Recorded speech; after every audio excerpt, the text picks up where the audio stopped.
That day, I saw Aaron Dean in the room, and as I tapped on the glass, I saw that he was seated at the computer corral using one of the computers, and he quickly closed what appeared to be a browser window. It looked as though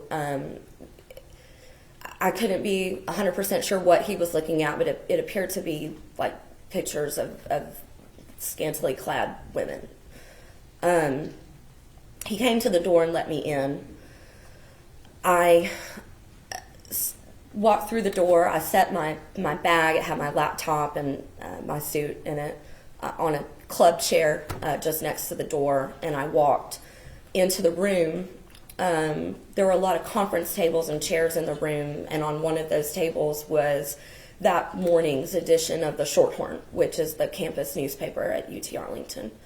I leaned over the table to look at the day's headlines, and as I did so, Aaron Dean came up behind me, and he wrapped his arms around my torso, and his hand grazed underneath my breast at the cup or the cradle of the brassiere that I was wearing. As he did so, he leaned into my ear and he whispered something to the effect of, "Does anyone know how great you are?" I believe that's what he said. I was really confused by this. I didn't understand why he was doing that. I pulled away from his attempted embrace. And I walked over to the chair where my bag was sitting, and I sat down in that chair. At that point, another individual walked into the room. It was someone that was also known to me, a friend of mine. And so we engaged in conversation briefly. And while I was speaking to this third individual, Aaron came and sat down on the chair next to me. So I'm sitting there with my laptop in my lap, and my friend left the room. And at this point, Aaron engaged me in conversation, and he asked me a question about a ring that I had on my finger. I reminded him that, because I was sure he already knew, but I reminded him that ring was a promise ring that was given to me by my boyfriend at the time, who was studying at the University of Chicago. And Aaron said, "Well, that's too bad, because he really wanted me." And I realized at that point that he meant this in a kind of sexual manner, suggestive manner.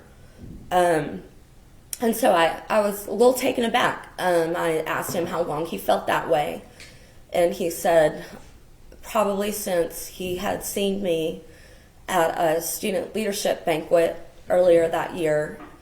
And he mentioned that I was wearing a dress that he really liked, because he could see the tops of my breasts in this dress that I was wearing. And when he said that, he reached over in his chair, and he took his finger and he placed it on my right breast, and he traced the outline of my breast with his hand on my body, touching me over my shirt. I spoke up at that point and said, "This is very inappropriate. You're making me uncomfortable. This is not, please don't touch me." And he asked me not to tell anyone what had happened, and I was very upset, so I left the room. I made a phone call on my cell phone to my boyfriend in Chicago. I asked him for advice what I should do.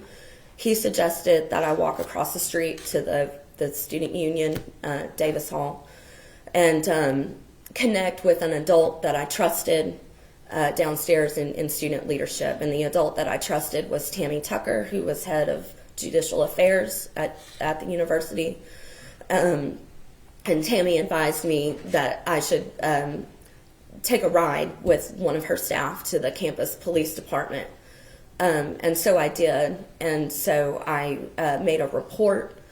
And I believe Aaron was issued a citation for simple assault. The citation reads, unwanted and provocative physical contact.